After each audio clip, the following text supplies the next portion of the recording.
Welcome to the Condor DM Show Out of Order, episode 4. When I reach 10, I'll tell you about 10.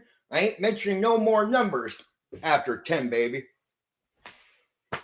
So it's a Condor DM show, but it's not on a Sunday night. So it lets me cover a few side topics that I want to cover that might not make it onto the main night stream. That's sort of the idea of this.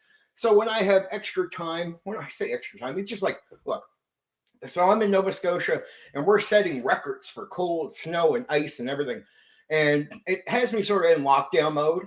So I'm home for a few extra days than I normally would be at this time of the year. So here I am. And I decided, well, you want to know what? I'll get back to you. I'll use some of that time to do one of these streams. And we're going to cover dungeons, the whole history. We're going to cover up and down everything about dungeons as it relates to TSR, the history of how it was used as the basis for Dungeons and Dragons. Oh, it's going to be fun, right? I got everything ready to go. I hope the connection is stable as always. I won't mention it again after tonight if it is good. I'll leave it be. I think I'm on a steady roll now and I got things figured out, but we'll see. I'm not saying everything's going to be perfect, right? But we'll see. We'll see. Okay. You know, I got to say this. First off, I got to say some things about dungeons personally. But I got to say this. Everybody wants to degrade what people do on here. Like, it's always a label on everything we do on here. You know, it's like I think I heard one guy say, "Oh, it's I'm going to do a TED Talk the way I do my streams," and I'm like, "Dude, I'm doing a stream. I go on, people can chat with me that support me, and I talk about this thing. Sometimes people aren't there to chat, and I just go on. It's like that's all it is, dude. It doesn't need a label. Like you don't need to degrade what I'm doing. Here's what I would suggest to anybody." First off, I'd ask, why? Why do you care if I'm doing good or bad? It shouldn't matter. Go about doing your thing, right? I say to people that might not like me, it's if you have the energy to spend not liking me, how about you spend that doing something that betters your own personal situation? I think it's just the energy is spent better there, and then you don't sit there and just hate on people all day, which I don't think is good for your mind and just who you are. I think it degrades us. Just wanted to say that because some people like to label what I'm doing here or try to say it's bad. It's talking about gaming, which is what this stream is about. All right. So dungeons, I got to say this. I've had a few, I guess, arguments about this over the years doing YouTube content about dungeons because I would hear people calling everything a dungeon. And I knew even D&D itself somewhat classified some things as dungeons that I just wouldn't. And even it's a vague description in the real world. It's all a little vague, right? And I always thought to myself, I'm not really talking about the real world. I thought about it as dungeons, a dungeon in the Dungeons and Dragons game. And to me, it's classic dungeon. And the gameplay that is formed through that classic underground simplistic dungeon is the gameplay that spreads out to every other area of the game. And I always thought that's sort of what they meant by it. Like there's some areas where they call dungeon where I'm like, to me, I get it. It's dungeon gameplay. Like I even heard one guy say the forest can be a dungeon. I'm like, well, you're getting it wrong there, but you're sort of right. The forest isn't a dungeon exactly. At least I wouldn't call it that. But what I would say is the way gameplay is presented in the dungeon is the way gameplay is presented everywhere else. Like, because it's designed there. There's a reason for it. And we're going to get to the whole history. You're going to find out the reason why I say the dungeon gameplay is the gameplay for everything. And to a degree, the person who argued that day that the forest is a dungeon, I say they were wrong, but there's an element where they were very right. They were very right in a certain way. I've heard people say that nobody plays dungeons anymore. They're put aside. And I'm like, to a degree, you're right. There's a lot of that people not doing the dungeon crawls. A lot of people. But I'm like, in a way they are, because the gameplay from the dungeon crawl, to a degree, different with WotC, obviously, than TSR, somewhat still remains. So the essence of the dungeon gameplay is something that still exists till today, even if you don't go and play with a classic dungeon. So my first experience was with the most classic of dungeons. My first DM made his own, but made it as, the most simplistic underground dungeon you could imagine. I have a very different take on dungeons than a lot of people. I like to be realistic and grimy. And, I've done a few classics, but I've also done sort of my own really harsh versions of these things, which is almost alternative to what D&D sometimes represents. But we're not here to talk about the way I do it. We're here to talk about dungeons as it is for Dungeons and Dragons. Before TSR even existed, dungeons came mainly from wargaming and pulp fiction. Wargaming basements. Early D&D grew out of chainmail and tabletop miniature gameplay. Gary Gygax and Dave Arneson were literally running games in basements with graph paper. Underground spaces are easy to map. We're talking about a dungeon here, right? So when they start designing D&D, this is one of the first things they're doing. They're doing this gameplay with this graph paper, designing a simple underground dungeon, easy to map, lines, turns. So there's a simplicity they want to use, and there's a reason for that. Naturally limit movement. That's turns and everything else, and stuff like that, like it's the angles. And make combat manageable miniatures. Now, even though later it starts off D&D as pure theater of the mind, they do want to make sure that the miniatures do work for the game. And at the start, when they first start getting ready the game, they're making these dungeons. And one of the main things they're doing with the dungeons is going, well, how would you apply the rules of this new game to the miniatures we're using for wargaming? Like, how would you apply? How would you use them here? How would you move? How many moves? So this is the stage of really designing Dungeons and Dragons. And of course, dungeons they're the basis of the game. That's where the game is going to be designed. Simply in a dungeon, drawn up on graph paper. The assumption is simple underground dungeon, period. So that's what you're getting there. Dungeons weren't chosen for realism. This is really important. This is really important, given how much realism people love to pitch in old D&D. This is really important. Dungeons weren't chosen for realism. They were chosen for playability. The idea of the simple underground dungeon, like that format, was simply best for designing a play style. And again, you got to understand, when I say you lift dungeons off and put them into the forest, say like the gameplay, here's what I mean. So in a dungeon, you're going to be like, say you enter the dungeon, you go down the hall, there could be doors, or it could be turns, could be more doors, could be trap doors, could be traps under you, could be something falling from the roof, and who knows what kind of dungeon it is. Maybe it's just a fucking tunnel, right? That's sort of, I guess, what you're going through. But either way, the idea is there's doors, there's traps, there's all this. And that's what you're going to be mingling with in the dungeon. That's why old school guys might have characters with pokies so they can poke the floor before they run into the trap, right? Or stuff like that. Just all kinds of little gimmicks to help them deal with it. But when you examine that gameplay and you take it to the forest, it's not hard to go, how would this fit? Well, you're going down the road in the forest. There could be a camp over here. Like, you got to imagine that as a room, but more visible, obviously. But there might be stuff not visible, and you could turn off into the room. There could be a trap on the road. There could be something that flies over. Either way is the idea of all these different difficulties, traps, things you can run into, turns. It all really comes from dungeons and that gameplay.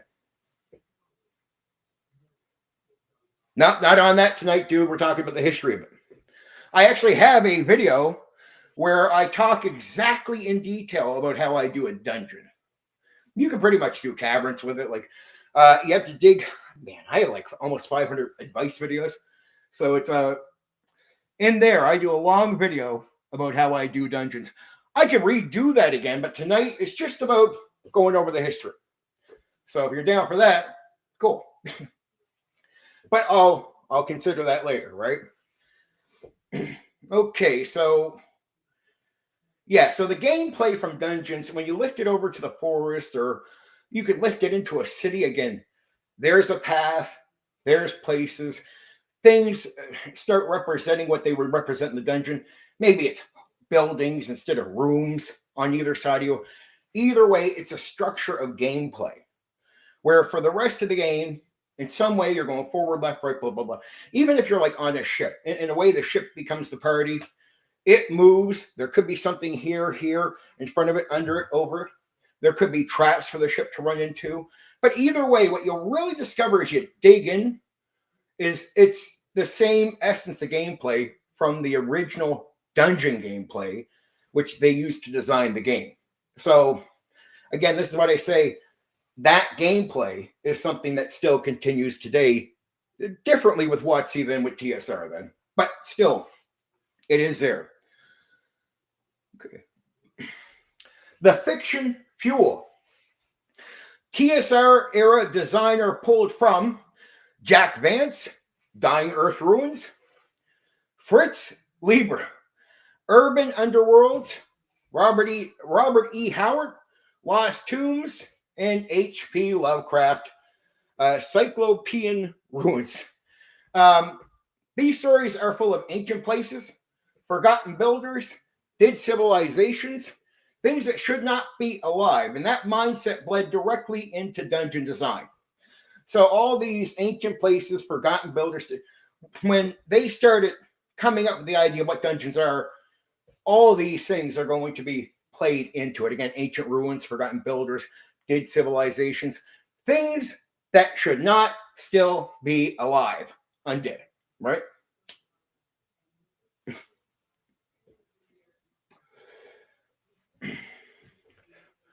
Though, if you're going to map out anything, I would say graph paper, if you're doing it in person, graph paper on anything is a helpful design. If you're someone who can freewheel, a lot of things come out of your imagination at the end of the day. Like, it's more simple than you think. You can do it fancy. You could be a real artist, but if you're just an amateur person in the hobby, which most people are, right? So you're really coming from that point of view. If I give you some advice, here, do that. That's not up your alley, right? So graph paper, the reason it's being used for these dungeon things, just to let you know, is it already has all the, you can follow the lines, turn here, turn here. You can keep it like that. You can put curves in. You can come up with ideas. If you really are someone who's open to free drawing, you can draw the lines for the cavern, tip off a room here, but you've got to be someone who feels like you can do that. Be creative. Look at some examples of dungeons, caverns, if you're doing caverns, so you can do rough lines going around like a cavern would instead of like just boom, boom, if you want to do free. You can do some of these sort of ideas even with graph paper. Either way, the idea is not too hard. I always, I like to start with text, just to be clear when it comes to creating a dungeon. I like to sort of design the dungeon written out. I start there at the very least, right? Before I start drawing everything out. Now I get an idea, and I give myself enough vague information in these things. So some is set, a little bit of set the stone stuff, so I'll have to draw that in for sure. I draw the basic outline, I'll apply that, and then it's ideas going over that. Like, what do I want to add? Is this place bare bones? Is there some really weird stuff down here, like a puddle somewhere that leads into something? Yeah, like so. Really, when you're making a dungeon, it's a lot of common sense with a bit more grind work than you think. It's not as hard just to draw lines and go, and then down to, it's either a stairs or whatever you want it to be. Like if it's cavern, just think about everything like the dungeon once you get to this point. Because you're replacing, say, straight walls with curved walls. There's some curved turns. You can put the differences in, but it's still very similar, right? You're going to Is there a second floor? If not, is it just one floor cavern, like you're just going to walk through the place and that's it? You make these decisions. I personally write some of it out, like there'll be this room, here's my idea, and then I start drawing, right? That's where I start. I get a rough draft, and then it's all looking over there and just advancing it in the way that I want. Because once you get the base work done, you feel like the tedious, if there is any, lifts off your shoulders.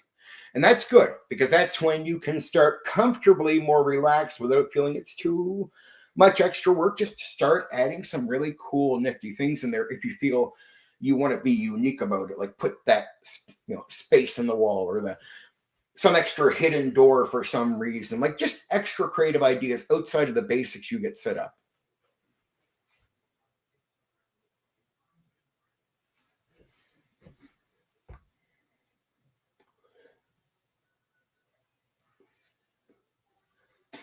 I hear you.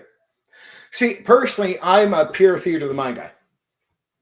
So I have no issues with representing a cavern.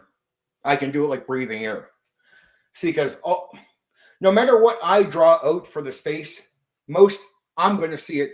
I'm not someone who lets you, like, look, you can map things out. That is allowed. That's old school. I am all for it. And so you could take my words and try to draw out what I'm telling you. That's cool. But at least I can feed you the flavor and feel that I want through the words. And I'm going to look at the thing, like that's the difference with someone pure theater of the mind. I'm not going to put the map out where you use minis. We don't use miniatures. So you can map it out. I'm only seeing it. And the reason we say map it out, that's another thing, pure theater of the mind was so common back in the old school before miniatures were more affordable and a bigger thing, that mapping out, obviously, in games like that was beneficial because you wouldn't have just miniatures everywhere. Personally, they're all homebrew. I didn't do modules, which I explained to everyone. So I always made my own. And the only other dungeon outside of my own that I was introduced by with my first DM is the one. So it's all being homebrew. I never even played like in modules, like I didn't do the Ravenloft stuff with the dungeons. I didn't do Greyhawk. It was always make my own. I just got to be real with you. But did I read about certain dungeons? I would say, yeah. I would, because recently I've been looking over Ravenloft again and just reminded of modules that came out for, that one. Yeah. I would say that's probably my favorite from just taking ideas and being inspired by it. Some parts of dungeons I just didn't. I didn't like the way they made them. And here's the reason. I had a very different view on dungeons. Like mine were more realistic. Like you'd be like, I'm going in, there's like multiple floors. I'm like, let's see if you just get past the first bit and see how you do. Because mine are just, it's not meant to be crazy. I'm just really gritty and realistic. So a lot of people get in my dungeons and they have a weird experience. They'll be like a quarter in, you're just going, man, we all want to like actually leave. Like this is, and they're not saying it like they're not having fun with the game. It's actually the intensity that they're quite enjoying, but it is a grind that every player I've ever said, the grind in yours is just so much more mental than anything they experienced playing dungeons before.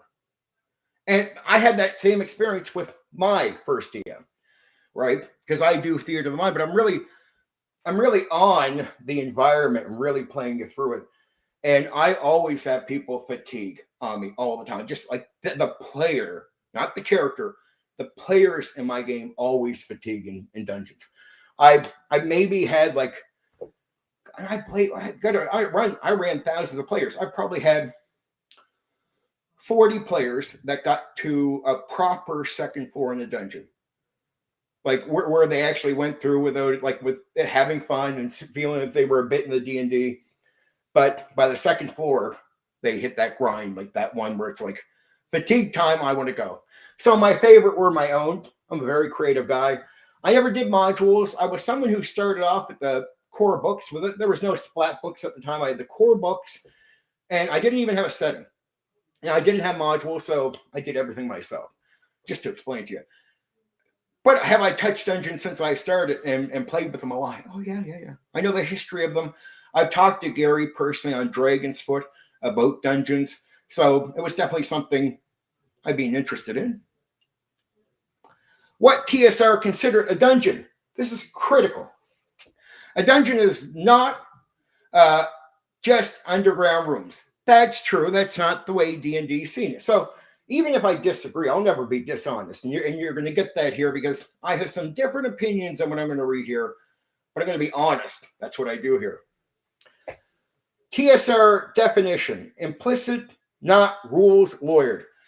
Here we go. A dungeon is a bounded adventure environment. So it's, again, structure with controlled access, limitations, stuff like that, doors before you can get in the rooms, designed for resource depletion. That's so true. You're there to get whatever's in the dungeon.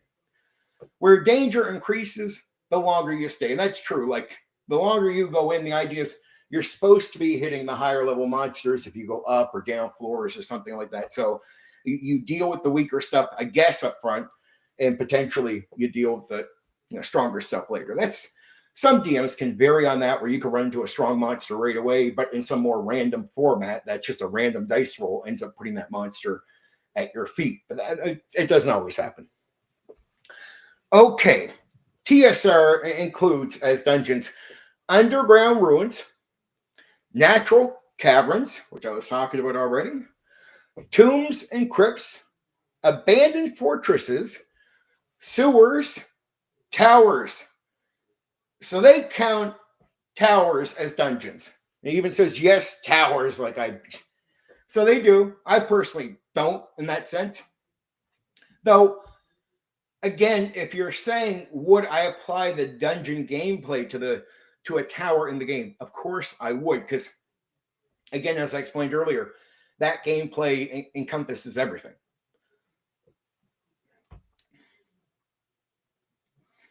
It includes pocket dimensions and castle sublevels.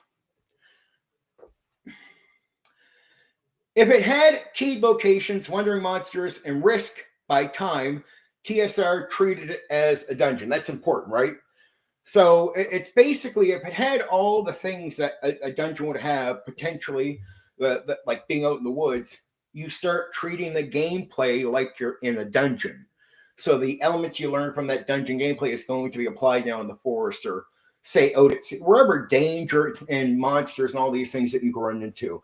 It's now randomness. You can roll dice to see if you encounter something. It's like you're falling into line outside of a safe city. Okay. Let's cover AD&D. 1974 to 1977. The dungeon is the game. Okay. Key traits. The dungeon is the default campaign structure. Like I said, structure, right?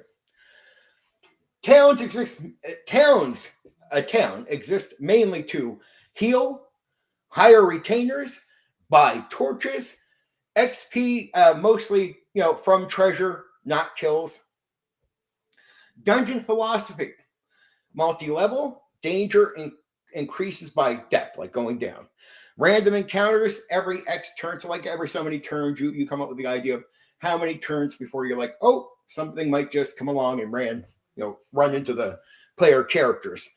Strict timekeeping, yes, because it's not like the Bro OSR timekeeping, but to a degree there is some real timekeeping within it. But in a normal D&D game, time can flow where the DM can jump a day, or they can go straight into real time if that's more necessary.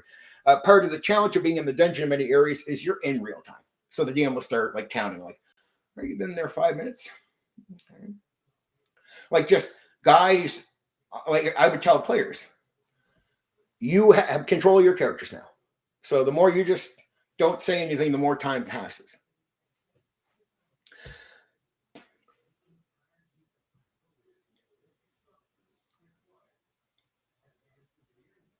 No. I just didn't see the point. I like simplicity in the initiative roll. That was it. So I dropped the whole speed thing. I said, screw it. Let's just go with the D10. I like the random. And then I had to see if players were bothered by this. Never had a complaint, ever. Thousands of players played it with that. Not one complaint. I would have had to have led them on to get them to even consider it. Like, I told them all about it. It's not like they didn't know about weapon speed. They see that I exited out. They just didn't care. So once I realized I don't care and the players don't care, it's just, okay, we're not even going to worry about the math or even talking about this anymore. Put this aside, ignore it. That was it. That was the host rule. No worries about the off-topic question. It's like just not caring about an element that it's, when I talk about that or even go at these things, what I do is I look at elements that I think don't matter, right? It's really important. I think if it doesn't matter, in principle, it's just that I find it no use. Okay, I'll put that aside. We'll go with something basic. Does it always speed something up, this principle and this approach, when I get rid of things I don't think I need? It's not always the case, but it's just some things I just don't care for. And what I found was a surprising thing was, I mean, I knew hundreds of second edition DMs back in the day. I've known many since. Like, I met maybe one out of hundreds that bothered to use it, like in a serious way. So everyone else, like, it wasn't just me. It was like everyone dropped it. I was like, so, right? I mean, not for us second edition guys, for people outside of second edition. Like, third edition is weird to me. Ask a third edition guy, it's not weird to him, right? So second edition was completely fine. Great game. Actually, I think it is. It is much better than Advanced Dungeons and Dragons first edition. So it's like a million times better. And that's coming from a second edition guy. Now, you'll probably say opposite, but I just want to make it clear where I stand. So at least you know what I think, right? There, we can get along.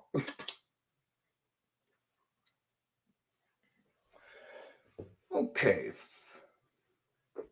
This era assumes you are not, OD&D doesn't assume you are heroes. It assumes you are looters. And that's pretty much what you are in the dungeon. You're going in for the resources. You are a looter. And I talked about that. Like, even though a lot of people presented D&D as a hero game, in reality, it was more like you're going into work in the mud, right? Like, you're not going to be the hero. And this essence of gameplay, in my opinion, as it kept being sold as a heroic game, even in AD&D 1, you're a hero who does nothing really heroic. You go into a fucking dungeon thing and you go around the mud like you did in OD&D. It's just now you get some different rules. Same shit, different day. I'm like, oh, so we're back to looting. Okay, the hero who does no heroic shit but loots, just like they did in OD. And that was what, again, I've told people this. People had no idea. If you were back in the day, there were so many people pissed off at AD&D 1 after they purchased it, because I knew guys that were playing Palladium. And I'm like, so what got you into Palladium? I fucking hate AD&D first edition. I was like, oh, shit, dude, why?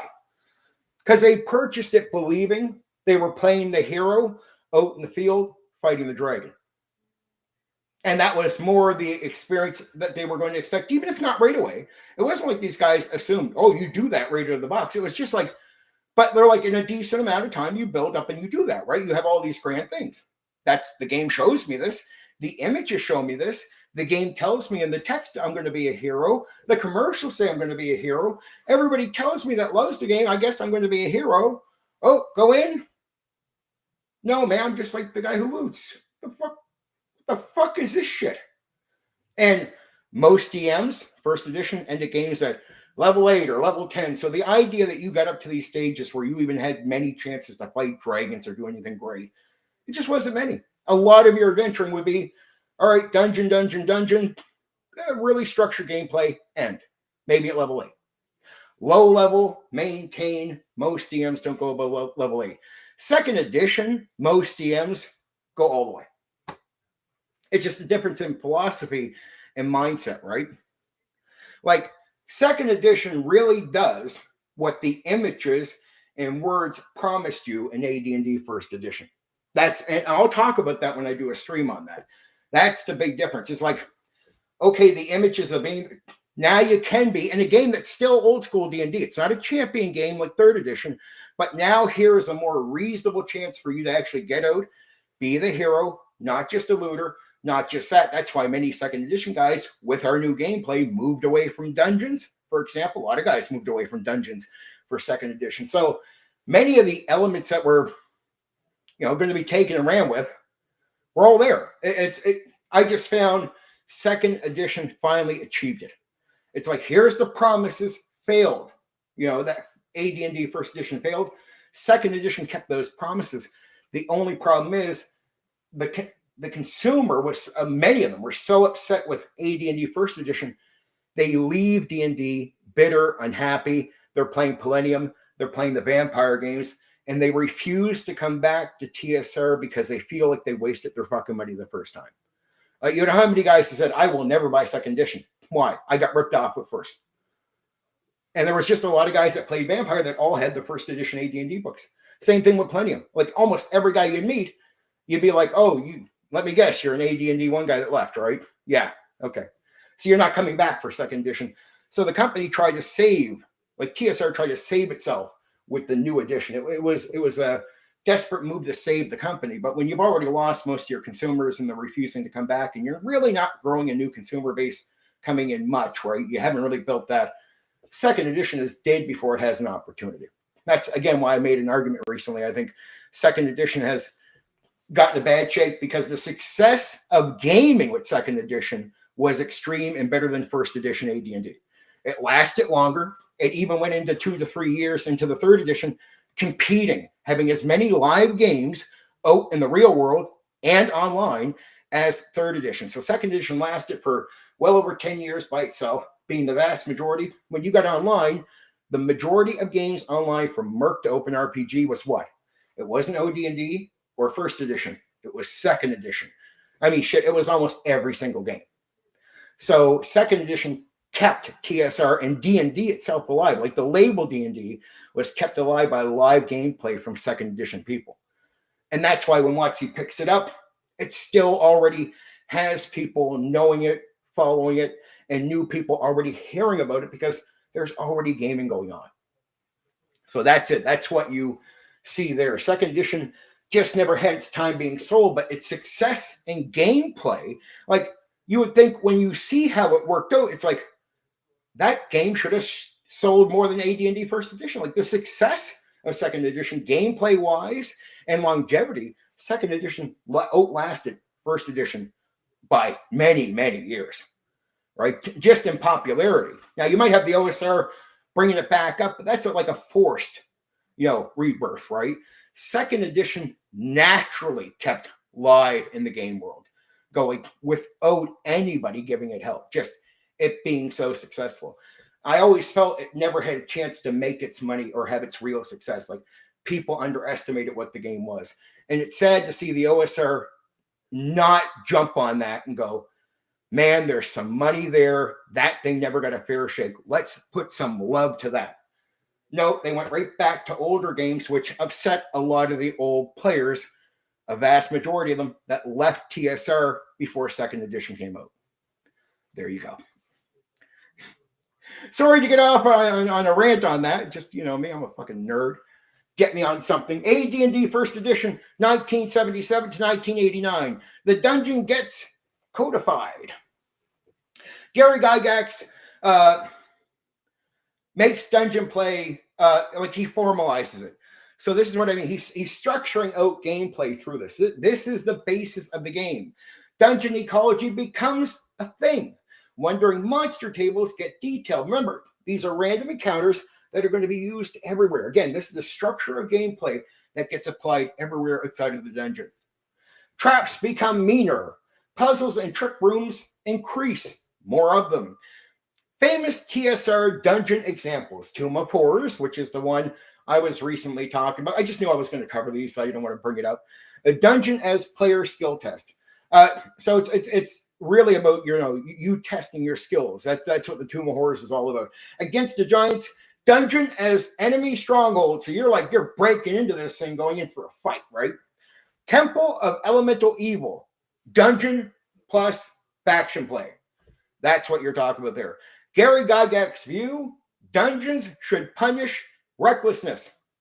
So he's like the real-time thing. Like I say, okay, guys, just so you know, time's passing. I remind you that because you guys are being quiet. Now, remember, with your words and verbal, you control the characters, how fast they move, how long they stand there. Well, if you don't say nothing, time keeps going by. So if you're quiet, okay, I'm in my head, I might remember, I'm not counting like real time, so don't count real time in that way. I am going to be counting some game time. Like I'll go a little WWE on here. Like, okay, I'll say 1 minute in my head, like in my mind. If you count the time, it might be like 40 seconds. But I'm not worried about counting the time. This is a game, so in my head, okay, 1 minute goes by. Because to me, I might be saying 30 to 40 seconds is more than enough time for you to start saying, okay, we're going to do this or look around here, like to get verbal, because that's how you control your character. So I expect you to be active, and making things move faster is also to keep the game moving. But yes, dungeons should punish recklessness, carelessness. You half-ass in a place, or if you run, say you run to an area where there's a trap. Well, the trap goes off. Can I avoid it? No, you ran right into it, dude. I can't justify even a dice roll saying you saved yourself. Like, if you did that, that's a trap. So we're going to see how bad it wrapped around you. Roll. All right. Fair does not mean safe. That's important. That's really important. It's like, look, I'm going to give you a fair chance to know a trap is there. I'll give you fair chances. Now, again, this is where you don't be careless in the way you approach the walking down the hall with your character. Don't be careless, because that carelessness will get punished, and you'll miss any hints that I could have gave you. But if you look and you do the typical things, I need to be fair by giving you opportunities to note where the trap is, see it before you run into it, and all that. But that doesn't mean it's safe. It's still a trap, right? That's the idea. I might say, okay, you were already past this thing, dude. What do you mean? Yeah, I mean, like, it's like being fair. I'm going to give you information before you just collapse in the thing or the thing happens or whatever. But is it ever safe? Like, it doesn't mean safe. It's important. Player's choice matters more than character backstory. That's true. All right, like it's like in the dungeon. Well, it depends, I guess, on how you role play. That it's easy to say that, player choice matters more than character backstory. It matters more. Yeah, that's true. It doesn't mean that the backstory won't affect how you decide to play the game with the character. I mean, you could have a backstory that says your character is crazy and they're chaotic neutral, and you have them acting sort of out of their fucking minds. And it's only the backstory is the reason you even behave this way with the character, and you're going to behave this way in the fucking dungeon with the character. That's, I guess, you could say when character backstory starts not mattering more, but definitely affecting the game more. This is peak dungeon as challenge design. So dungeon is just a simple test run challenge, combat, traps, the whole nine. On the typical end, it's just it's a gauntlet. That's really what you're running through. A gauntlet that has some goodies, potentially. Okay. Mid-late TSR, the dungeon evolves, doesn't disappear. So it evolves, doesn't go away. So we're talking around like the 1980s expansion. Dungeons start to reflect setting flavor. Greyhawk, classic mega dungeons. Dragonlance, story-focused ruins. Dark Sun, buried cities. I'm going to be talking about this. And then Ravenloft, cursed manors, prisons, and pocket hells, as I've talked about recently on my Ravenloft video. But TSR never abandons the dungeon. They just reskin it. Important, reskin. It's a very important detail. AD&D 2nd edition. Oh, my baby. 1989 to 1997. The dungeon as location, not default. This is where tone shifts. Okay, so what changes? Stronger narrative focus. More social encounters, wilderness, and city play emphasized. Dungeon crawls are intentional, not assumed.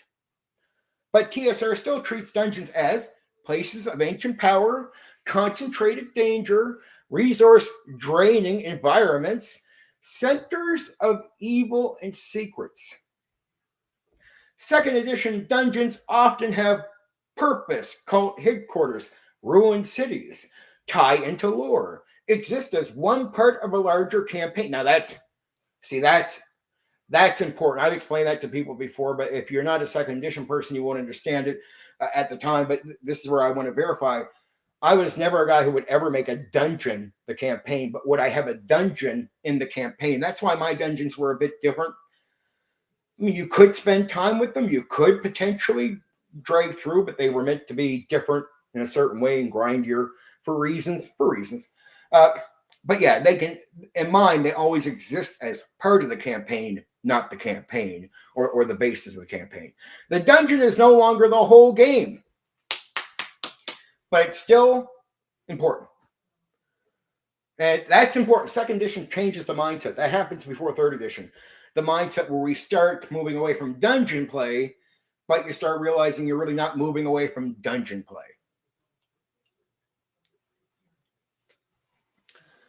Core TSR design philosophy. Your money, this is my money. This is my money. This is my money. Okay. Dungeons exist to create pressure. Time is a weapon. Light is a resource. Remember that, resource. Light might go out. Retreat is expected. Noise has consequences. So back in old school, time is a weapon. So remember I told you, time's passing. You're standing there. Anything might the random wandering monster might encounter you, or you could get to the next room and get the thing before it does that. What are you doing? Are you waiting an extra 5 minutes so this thing can stick a sword up your ass, or are you going for the next room? Up to you, players. Time is a weapon. Light is resource, of course. The torch. We all know this gimmick. Torch, lanterns, magical light maybe. So it's always going to be a resource that you have so much time with. Noise has consequences. Well, there are the monsters around, and you're just, hey, how you doing? Hi. And the monster's like in the room going, somebody fucking talking outside. What the fuck is this shit? There's people. Now, say I roll. Oh, he heard. He definitely knows you're there. But do you know? Do you know that he knows? Are you going to assume it? Now it's a game of mystery. What's he going to do? What can I have him do? Remember, I know what he has, or who's he? How many of he are in there? So you got to be very careful, right? Making noise has consequences. Retreat is expected. Like, look, because you're going to take damage and it can be harder to heal in old school D&D, even in second edition, right? It's assumed that many times in the older editions, definitely more times than not. Second edition, a little less. You have a little bit more options for healing and stuff and grinding farther into the dungeon. But either way, yes, retreat is expected. Death is part of the play. So character death, the survival aspect of resisting death is so important to the game. People forget this is not a storytelling game. If we borrow storytelling elements, we do that to play a game, but we think like it's a game. We're going down here, we're trying to get the treasure, getting the bonuses for our characters, the advantage here for the gameplay. You don't play like you're writing a story, and nor are you really. The idea is not that we're storytellers. We use elements of storytelling, and then at the end of whatever we do, you could tell a story. You could write a journal. You could do a video about the gaming session and tell a story about it. But in itself, that story is not the focus. That's not what you're focusing on creating. You're really more concerned with the game side of things. That's what D&D is meant to be, more focused game and sort of the simulation. It is true. Not as I say drawback. Second edition did a lot of good things, drawing back a bit on simulation, but keeping it there. But simulation, stuff like that, that's where we're at. So death is part of the play. Death is ultimate failure. It's as simple as that. It is the thing that ends the game for you. All right, you lost. And so in that way, you can lose, right? It is a game in that way. You never overall win because you can just keep going forward. So here is a victory. Surviving until you retire the character. All old school D&D players will tell you that's victory. That's really important for old school because especially the older editions, it can be a meat grind. Second edition could be a little bit killer if you weren't careful. So yeah, getting a character higher up levels and retiring them was considered victory. Death was considered failure. And there's no in between. Like, so even if you failed in a fight, as long as you live, you haven't failed. That's sort of the idea, right? As long as you live, you haven't failed. So fair warning beats fairness. Remember what I said earlier? It's, you have a chance to see the trap before you run into it. But it doesn't mean I'm going to make you avoid the trap. It's just I'll be fair. Like, oh, sorry, the dice roll doesn't mean you get over. It just says that you found it. Now you got to deal with it, all right? TSR dungeons are not about telling a story. They are about surviving one. That's the brilliance right there, right? TSR dungeons are not about telling a story. They are about surviving one. We're going to build a story even if we don't try with the elements we use to build the game. So we don't worry about storytelling. That's just going to be built in. Like it's going for a walk, you're building a story, really, because you can tell a story from anything you do. So that's the idea. You're using some elements, but it's just elements. It is about surviving an adventure, hence the story. Surviving the story, surviving the villain of the story. And if you survive, you win. So important. Okay, end of TSR 1997. What was lost? When TSR ends, mega dungeons fade. Player skill gives away to character skill.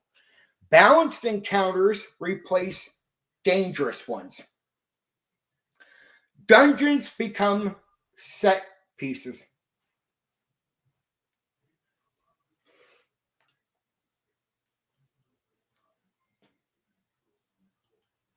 And there. Now, I'm not leaving you yet, but that is at least what I had written down for this stream. That's the history of dungeons from the start right to the end.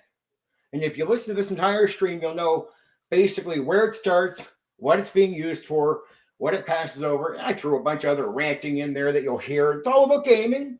No complaining or nothing like that. It's all about gaming. Good fun stuff, right? I am going to do a stream on the difference between second edition, first edition AD&D at one point. So I have been looking into this. That's why I had some things to say tonight. I do feel the way I do about it. And I know that can offend some first edition guys. But guess what, first edition guys? You run around saying first edition's the greatest ever.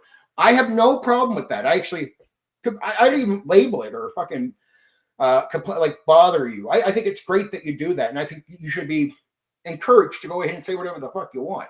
But the second you get bitchy with me when I say it about second edition, you act like it's wrong for me, which many of you do. You'll get really upset with me saying second edition is better. Yet a bunch of you, the same people that will get pissed off, I swear to fuck, you can dig back and find first edition is better. Cool, man, I don't mind that. I'm a second edition guy. Then I say it. Like, what the fuck is this childish reaction? What the fuck is that? I don't mind what you like. It's all within our own taste, right? It's just, if I tell you, it's like the miniature thing. I don't say it to you to piss you off. I say what I think. That's it. But guess what? I know tons of guys, even now, that will brag about miniatures and still degrade pure theater of the mind. And guess what I do? Cool, man. It's a gaming opinion. I'm not mad at you. I do pure theater of the mind. I'm not insulted because you don't like a style. That style is not me. No, if you add things in there, see, this is where I say I'll get picky. If you say people that do pure theater of the mind suck, all right, dude. Okay, now I might say something to you. Because I don't mind if you say you don't like the game and the game sucks. But if you say the people, which is me, suck, well, now that's personal. That's not just a game anymore. You're speaking about it. Right? So now you've taken a shot at me. The second you take a shot at me, don't think, see, I'm one of these cunts and everybody knows this about me in the tabletop role-playing game hobby. It's, I notice everything. Like eyes like a fucking hawk, ears, I pick it up. It's like, oh, wait, did you just call me? Did you say I suck? No, you fucking suck. You can suck my dick while you're at it. Right? That's my attitude towards those things. But yeah, I think I even the common sense of the stuff I went over doing the text in the dungeon. I mean, man, you can use even that to go already. If you were someone new to the hobby and you're listening to all the dungeon talk tonight, you could even took my common sense way of approaching making a dungeon and just start your own. It's all common sense. It really is. Once you sort of understand structure and many of the things I mentioned tonight, you're fine. You're good. Dungeons aren't that hard. It's more about just, I always say, get the basics down, like the basic rooms, some of the basic ideas you want. And then it's all about getting that work done. So then the tedious lifts. And that's the magic. When the tedious goes from getting the grind work done, now you can go, where can I bring this, how can I bring this thing to life in more ways than I already have, right? What can I put there? So that's all important. The history of dungeons. I hope people, whoever do watch this later, I hope people enjoy this. Like if you didn't know about dungeons, especially if you're new school, because a lot of new school people actually don't really tango with them, right?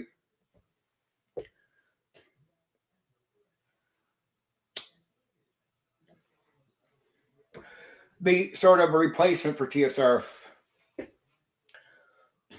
I don't want to shit on them because I'll be real with you.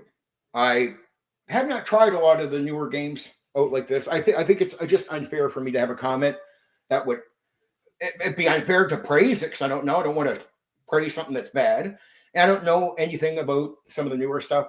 I am going to support Bear XGM when he brings out his game. I know he's having a hard time finishing it off, and he's getting some heat from people saying, "Oh, if you use AI or whatever," I don't know what they're saying to him. But I'm like, dude, if you actually made the game and the only thing you got to do is finish the art, I'm not like other people. I'll go support that guy because it's not about supporting him personally. It is principle.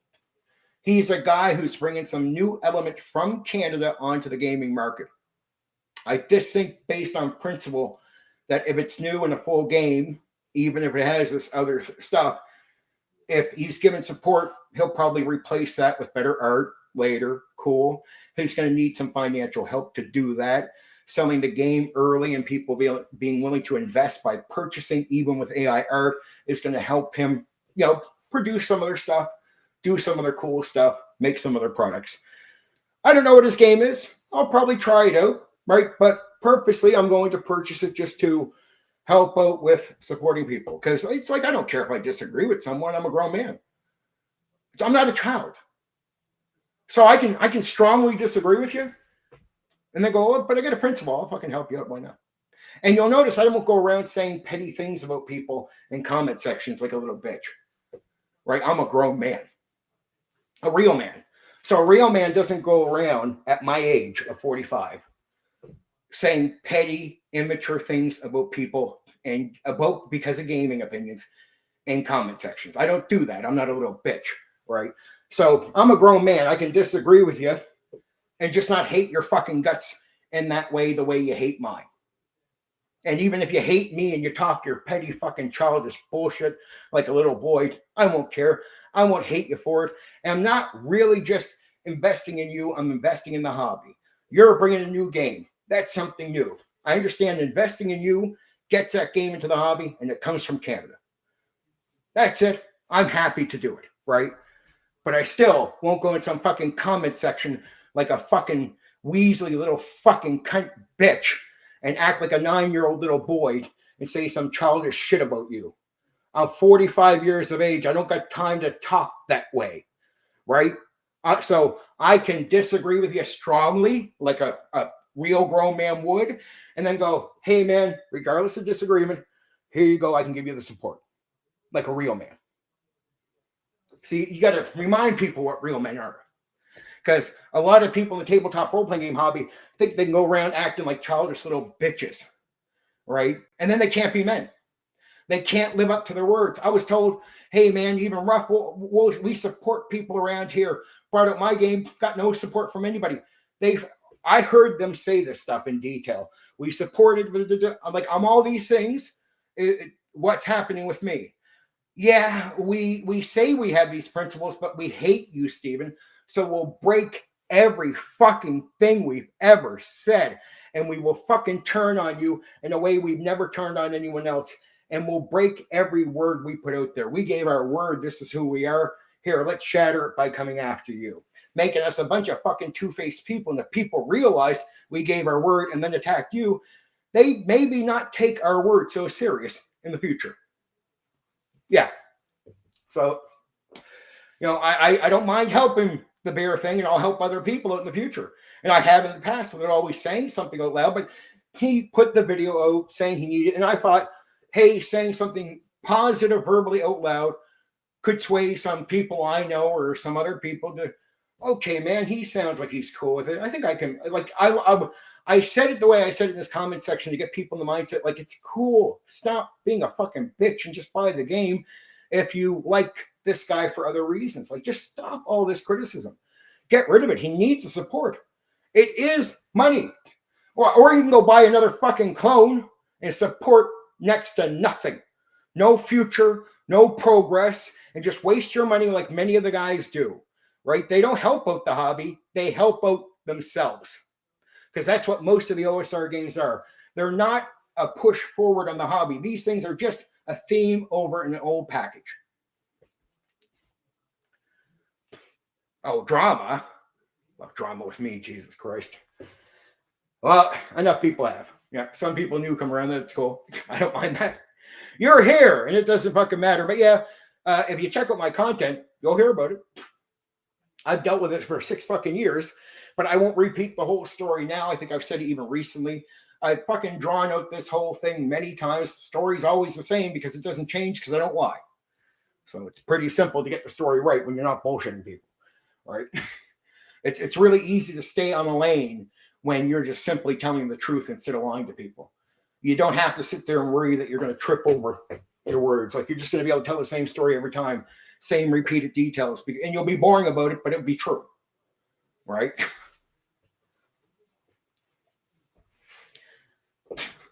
I get a bit of an attitude with these things. They annoy me.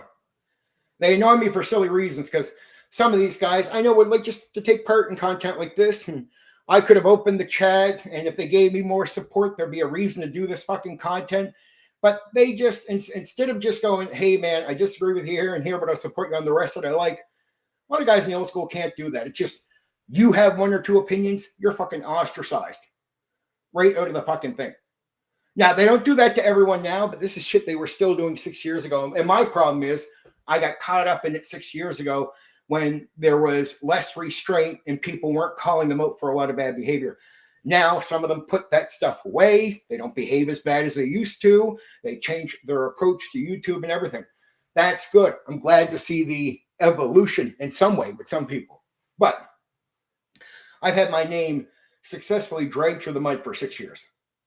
And it's character assassination, meaning it's somebody paints a false picture of me verbally, then they repeat it for 1.5 years on 3 streams every week, and sometimes 1 to 5 videos per week.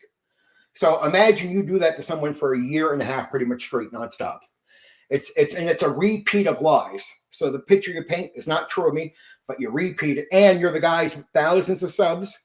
You're probably the biggest YouTubers around the old school, and everybody that will encounter me will hear your false picture before they encounter me. So the most likely, and that's what I had. I had guys just flowing in with, oh, I heard this about you. Ha ha, I heard this about you. They're hearing a false picture. When they get to me, I'd ask, the guys who would actually look at the videos would realize, oh, you're not that at all. Thank you. Thank you. The guys who would just come over, here's the worst thing is some guys would actually start seeing some of my content and thinking it's okay. But if they were old school, some were sensitive. So if they heard something they disagreed with, instead of just being honest and seeing the truth that I wasn't the guy that was saying, they would just jump on the bandwagon and play with the deceit. Like, I don't like this opinion. Fuck, I'll help bring them down. And they would jump right over to it, where it's just obvious I'm not that person, right? So that's been 6 years of complete character assassination with the old school tabletop role-playing game audience. I went from growing, get mass amounts of likes, doing really, really well, to, after a year and a half of complete character assassination, my channels completely just die. Just fucking die. They killed my reputation, dragged my name through the mud now for 6 straight fucking years. The YouTubers in the old school. That's it.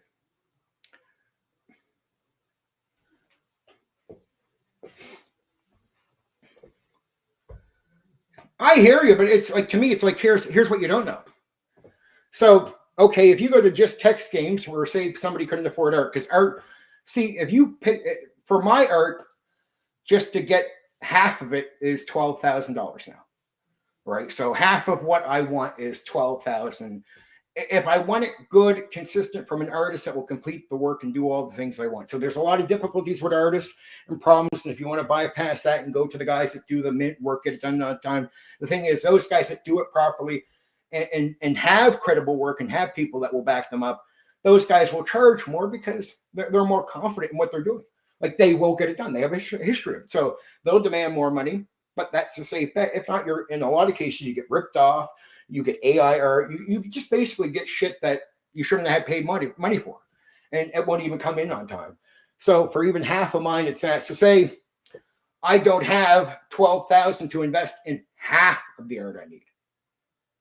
Okay. I mean, I might not have that. And most guys that are going to design games don't just have that type of money laying around. And I wonder if the consumer understands how much your shit costs if you get it done properly. And I'm a Canadian. And so is Bear. I'm talking about Bear XGM, the Canadian. Like, the cost for him to get this stuff done is an arm and a leg for a guy who doesn't have that kind of money coming in. And he came out and he was honest about it. Like, I just don't have the fucking money for this shit right now. It would take me 2 more years, and he doesn't want to wait 2 years. I can't blame the guy. And I'm like, instead of us being a bunch of fucking loser, failure, fucking piece of shit nerds that get picky about everything, why not look at the obvious benefits to getting his game on the fucking market? Shut the fuck up. Don't go buy another clone and waste your fucking money and then tell people that you support the hobby when you don't. And how about you go purchase the fucking game and shut your fucking goddamn mouth about the AI? How about you just stop being fucking nerd losers and making everybody in this fucking hobby fail and suffer? You don't act like another audience. Any other audience, if Bear was doing his content over for some other thing and said, hey guys, I need some, he'd get the support right away. Here, he doesn't. Here, he gets flack. And so have many other people. It's ridiculous how picky fucking nerds are, and they destroy their own hobby with their fucking egotistic pickiness. That's the plain fucking truth. Nerds destroyed the tabletop role-playing game hobby. Not the companies, not Wizards of the Coast, the people. And a lot of those people are in the old school. Like, I feel most of the people have held back issues that we should not have held back. We should have debated those in the first 10 years. But here we got issues we still argue about that we should not 50 years later. Why? Is it because of TSR of the companies? No, it's because of fucking nerdy, fucking picky people that pick at things that don't matter. I've never seen an audience that focuses on shit that doesn't matter and says, I now have to have a principle. But what about all these other things you don't have principles on? Why is it this principle doesn't stretch over to here, nerd? I never hear a good explanation for that. Oh, it's as far as the politics go, I'm not a dungeon tuber. So it's you. I'm clearly communicating with you up front. So it's not like I'm trying to sell you that I'm a dungeon tuber. So if you're here supporting me, oh, you don't have to care about it. Cool. Stay for what you like. But I really, that rant was well deserved. That rant was totally on point. So before you try to dismiss it with any comment, let's put your comment aside. That rant was so fucking mint and correct about most of, especially the nerds and the old school. Giving a shit about things that don't matter whatsoever and destroying the market and individuals in the process. There's so much we should have that we don't have, not because of companies, but because of the fucking nerds being too picky, caring about things that don't matter, and losing out on opportunities in the process because they have to have it their way instead of the good way. It's, oh, my AD&D first edition game that failed obviously failed on the fucking market and pissed off a bunch of customers and did not work out and wasn't favored. Well, I'm a cult follower of AD&D first edition. I want to try to get that hot again. Do you know it was every decade they tried to bring that game back, and second edition would just be like, okay, and third edition push it aside. It never got traction. With the OSR, it gets a little bit of traction, and then people want to ride it out, get it back up. But again, only the cult purchases it, and you'll know that right away by just seeing the other purchases with Shadow Dark from old school customers where you're like, forget the new 5e guys, just look at the old school customers she has. It's quad. It's 3 times what fucking, actually more like 4 if you really do the math, more like 4 or 5 times what Pundit gets of old school purchasing customers.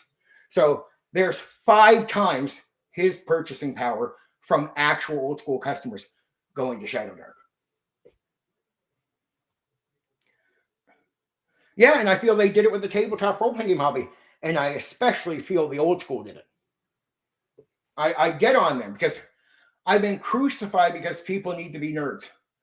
Not because they're grown, mature fucking people that can handle a fucking mature situation like, hey, guys, we can disagree and still talk, right? No, Steven, if we disagree with you, we got to ruin your fucking life. It's like, really? That has to be the gimmick? Why? Right? It's just you start making shit up. Well, you're a bad guy for this reason. But, dude, you're mad at me about the gaming thing, though. Why even make this? But I get why you're making it up, because as soon as I say they're mad at me about the gaming thing, everyone will go and go, no, we're not. But they're denying it for a reason. Of course, you would never viciously go after somebody because they have a fucking gaming opinion that you don't agree with. So you have to say I'm something else. It's like Antifa calling people not the Yahtzee thing. So they can justify hitting innocent people in the face. That's what happened to me for 6 years.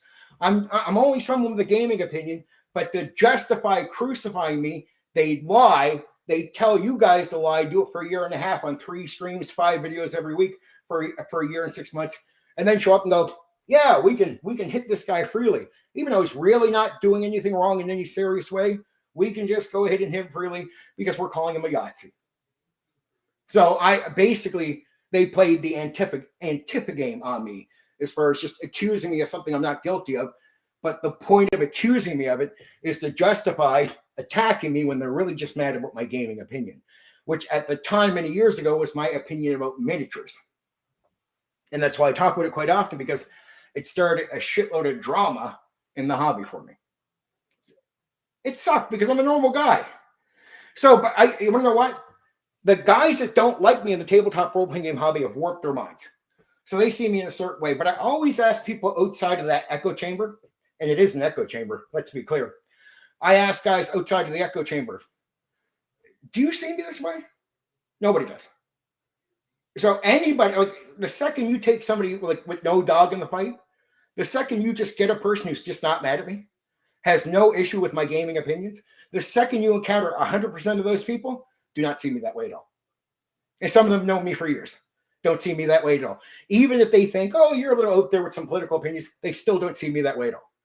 It's only an echo chamber of guys that have done this type of attack to other people, not just me, that see me this way. And they see me this way because they want to dismiss me. Now, years ago, they ran people off. The only problem they ran into with me, they expected me to go away, and I didn't. And what do you do if you pour blood out, if you cut somebody up thinking it's okay to fuck with them really hard because they'll leave, but then they stick around, and then when you want to talk to them later, you realize you fucked them so hard that they're just not going to let you fucking talk to them without some type of forgiveness. Like, you got to ask for forgiveness. You got to say you're sorry, right? It's like, dude, you crossed me so bad, but you thought I was leaving. That's why you crossed me, but I'm still here. So if you want to talk to me, I can't forget the shit you did to me back then. I'm the same way with gaming. Like, see, people will act. I hate when people do this. You'll be a YouTuber. Now, I'm a YouTuber, not a dungeon tuber. I make that very clear. If I talk about politics here, you got to ask yourself, am I showing up to a public gaming table or even your host table and going, okay, guys, I'm going to push politics on you. Let's talk about it. Do you think I talk about politics in the video here, and then I go to my players in real life and go, oh, hey, guys, you know how I do a YouTube videos about politics? Yeah. Well, now I brought it to the table. And I brought it because somehow, I don't know, people accuse me of bringing it to the table because I did videos about it. So I guess I have to make that a reality now. I have to somehow make the video and then somehow inject the video into our gaming experience. That I can't make the video without me being accused of somehow injecting this into somebody's face. It's like, dude, the political videos and that are quite fucking obvious. If you don't like watching the content, how about you just use your common fucking sense and fuck off and don't watch it? You don't have to unsupport me, but just like, dude, I'm not going to go to you. If you have a YouTube channel and you do a variety of content, I like some of your content about this thing, I just won't watch the rest and I'm not going to bitch about it. That's it. It's like fucking TV. Turn channel if you don't like the shit. That's all you got to do. If this is the content coming up, skip that one, watch what you like. And I do a variety for that reason. Because there's a few groups of people I want to talk to. So I appease them in different ways. But I tell the guys who are here for the self-help, and I talk to some people that come here for that. Like, you guys don't get mad that I'm doing tabletop role-playing games, do you? No. I ask other groups, do you care that I talk about politics? Does that bother you? No. Cool. So guess what? You can talk about politics and not bring it to the tabletop role-playing game hobby. You just talk about it, and the tabletop role-playing game hobby can just choose to listen or not. At no point am I going into the hobby, hey guys, I made a video, and I'm going to force you all to watch it. It's about politics and if you don't watch it, I can't inject it into your community. So I got to force you to watch it, because if you choose not to watch it, oh, I'm fucked. I can't inject politics into the tabletop role-playing game hobby if you don't watch it. Shit. What am I going to do? What am I going to do? God, the common sense of people just leaves them when I hear people talk. They'll be like, I like, it's the people that say they don't want drama. Now, some drama I totally get. I'm with you. I talked about that recently. But there's some drama where you realize it's not drama. They just don't want an honest debate about this thing. They want to shuffle that under the rug. So you got to watch people in the tabletop role-playing game hobby, because they often use things for double meanings. Like, you'll hear storytelling. Now, some people I know that use that term storytelling and say we're storytellers. When I hear them describe what they're talking about, I'm in principle, I get where they're coming from, right? Then there's other people that go, we're telling a story, so yeah, character death is not appropriate. And then you realize that 70% of the people that push storytelling push it to avoid character death, while maybe only 20 to 30% of people actually use the language to push something that you might actually agree with. Oh, no, I don't care about YouTube in that way.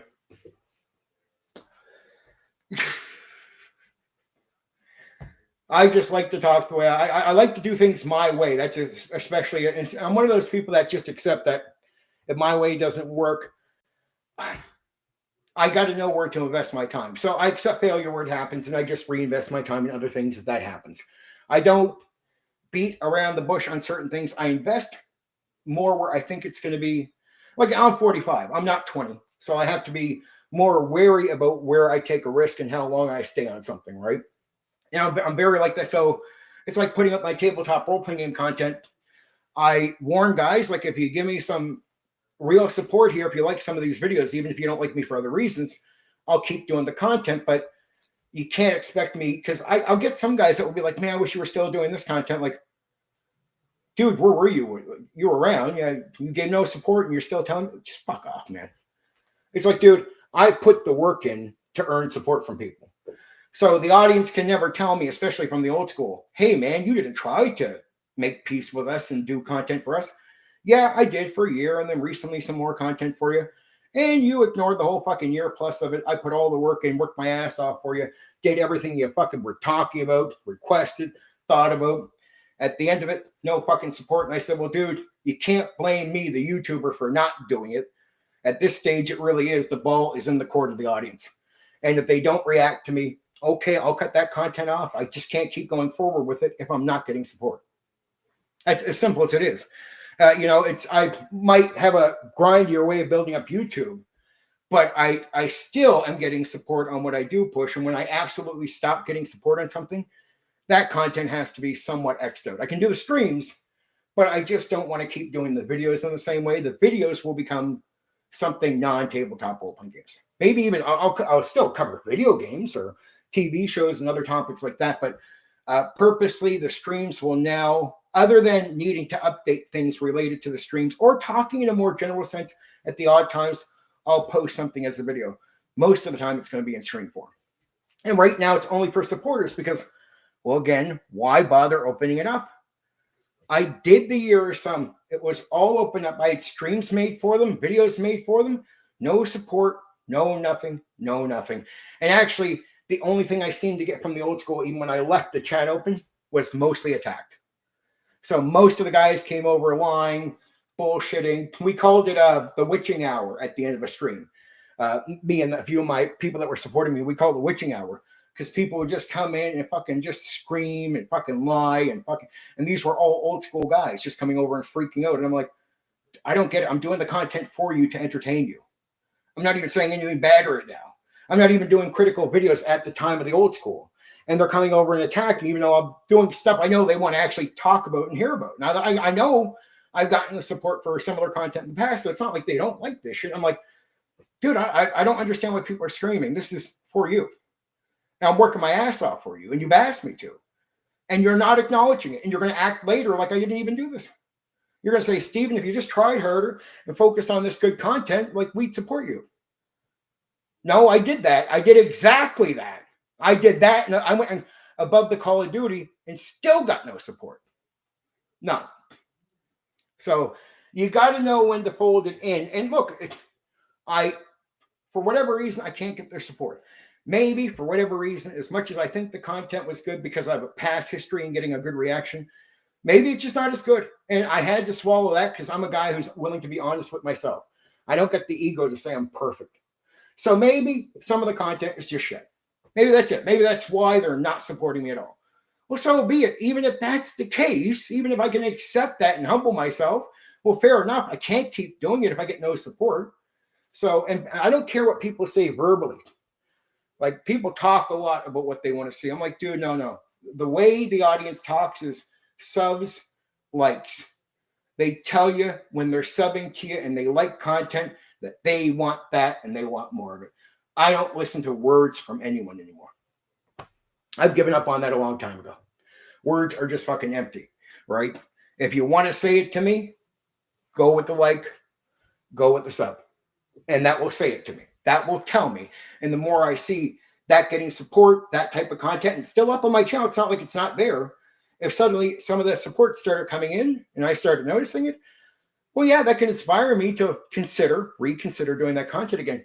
But at this stage, it's just dead in the water. So the content remains dead. I think a lot of it's good, advice videos and everything that just the older videos are all liked and have a good reaction and a lot of views. It's just the newer advice videos because of that lack of support. Well, it's just not, there's no support for it. So it's like, hey guys, I don't mind doing content for people at all, but it's all under conditions that your support drives the vehicle. That's it. I don't let people that talk drive the vehicle that aren't giving me support. I don't let people that do it. Like, you got to really outright support me. It's okay. Now I'll hear you out. That's it. It's as simple as that. And I serve the people that give me support. Why would I serve anyone else? It's not benefited me in the past, and I don't got time to gamble. So I really have to just look at my supporters and go, okay, or what content I get support on and go, okay. And it's not always about likes. It's about what draws people to my channel. So if this content gets a few more people, but this content, whatever doesn't, I have to walk away. I lost probably 10 tabletop role-playing game guys for putting out the miniature stream and then the miniature video to follow up. I know I'm spot on. Old D&D is not a war game, and it was made with pure theater in mind. That's why miniatures were never mandatory, and for it to be a miniature game, they would have to be mandatory. They were never mandatory. TSR ended as a company, and they still weren't mandatory. Guess what was mandatory? Pure theater of the mind.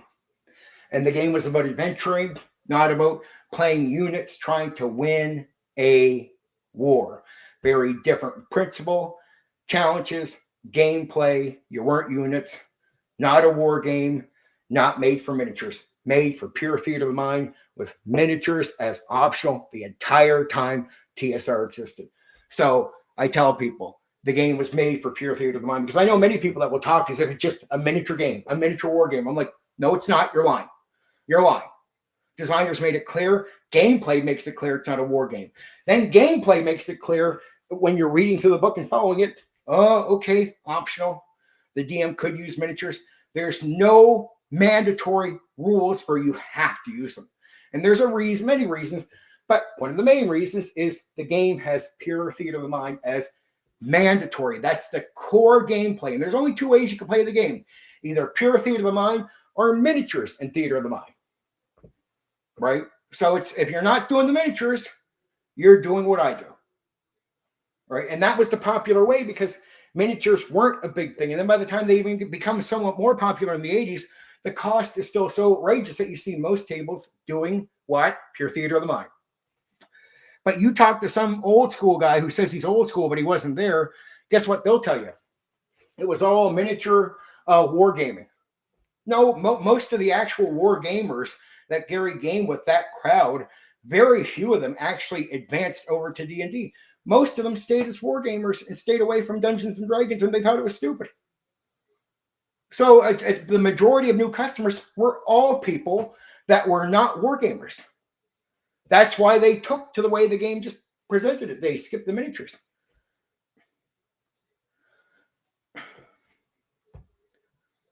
Oh, no. No. Sorry, dude. You're just going to have to put up with it. So I tell people I am who I am. If you can support that, cool. If you can't, I understand. Right? But not changing. I made that decision a long time ago. If you want to do a YouTube channel and do a variety of content, and you want to split it up and do multiple channels, you go ahead. That's cool with me. I have no problem with that. This is the way I do it. I've done it this way for a year, so I'm probably not going to change. Am I always going to do that kind of content with women? No, but you can just ignore it. Again, I get updates for all kinds of videos from people I follow. I'm just like, yeah, I don't like that one. Skip it. I never sit there and get bothered by shit that means. This is a nerd thing. This is a back to the nerd thing. Normal people don't just get, like, it's like you have to poke normal people a bunch of times before they fuck off before they get pissed, right?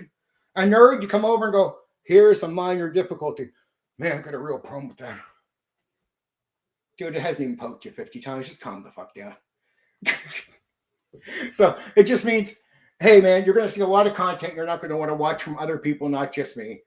If you can give me the same favor you do them, which is skip what you don't like, what you like, oh, it's about women. Oh, fuck, I'll just watch this TTRPG stuff. Okay, I'll see you at the stream. And it's mostly Sundays, sometimes Saturdays, and at very odd times when I get some real free time like this, you get it on an odd night like this, where I just have the energy and time to do it. So it's pretty simple. You don't even have to watch. You can turn the bell off if you want. Just know the days, nights, and time, if it really bothers you that much.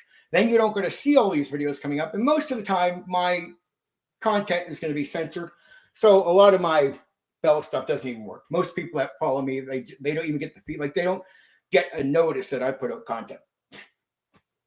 And that's pretty common. Been that way for some people for years. Most people have that experience with me. Easiest way. Yeah, well, just put up with it because I don't give a fuck. So either you can kiss my ass and enjoy it, or you can kiss my ass and fuck off. One of the two. It doesn't matter to me. Right? So it's like, either put up with it or don't, dude. This is the way I do it. If you want to go control somebody else, see if another YouTuber will let you tell them how to do content. It ain't happening here. I don't mind you telling me what you want to see. I don't mind all of those kinds of things. The second you say, hey, man, I don't need your advice. I think I'm doing pretty good on my own, right? I mean, and here's the thing. Even if you were to jump on YouTube and grow bigger, I still don't want to hear I do things my way. I already know the difficulties. Like, you're explaining something to me as if I don't know. See, you're trying to give me some new idea, as if I didn't think of it. I thought of everything you've already mentioned. I've actually talked about this probably about 500 times. So every detail you just mentioned, I already know, I already get. Yeah. And even under the circumstance that I know it, and I know it, I still do it my way. Because I like that. I'm a bit of a, someone who pushes back against normal practices. This is what everyone else does. Well, fuck everyone else. That's my attitude. Fuck everyone else. It's not because I hate them. It's just I like to be me.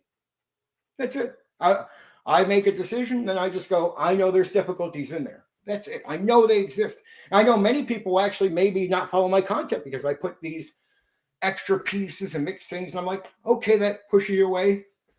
Okay, well, in all honesty, I'm being me. So I'm trying to find people that accept me for me. That's it. I'm not looking for the person who likes this piece of content and then has to, moan about the rest. It's just like, dude, do me a favor. I don't want to hear the moaning, to be honest. Nothing personal, but watch what you like. And then that's it. Like, let's talk about that stuff and the rest of it. If you got a complaint, well, if it keeps bothering you, see you later. I have no problem with you leaving. It's not like I hate you or I think you hate me. But if it does bother you that much, don't let me bother you. But I don't want to hear about you bitching about it either, to be honest. Well, you're going on and repeating. So it's after you say it more than once, you start drilling it. So I drill back. It's a proper reaction.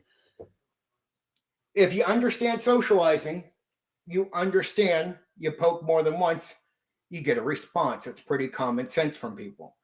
So if you're socializing, you got to know how to socialize here, dude. You don't keep poking at a subject and then go, oh man, you were finally, I was only mentioning, no, you were poke once, poke again, poke again. Okay, I'll give you a talk. All right, dude, take care. Later. Oh man. I don't mind that. I mean someone who's just dealt with people as a DM too. I've had to do the uncomfortable, like, hey, dude, you don't like my shit? Like, you can always go fuck yourself. See you later. I don't mind.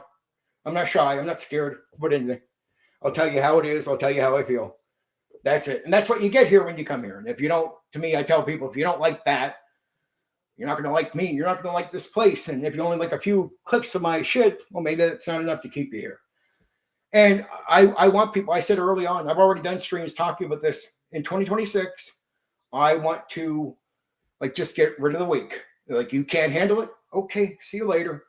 Right? Let me keep here who can handle this, who's okay with the way I do things and isn't bothered by the different content, and just, that's it. There you go. I think I'll end it there, though. It's an hour and just about 30 minutes for the stream. I was done at 40 some minutes. I'm surprised I went this long on a random night too. But there's some good content. That the dungeon history will be great. People stick around for some ranting and me, being me. Maybe they'll be entertained. I don't know.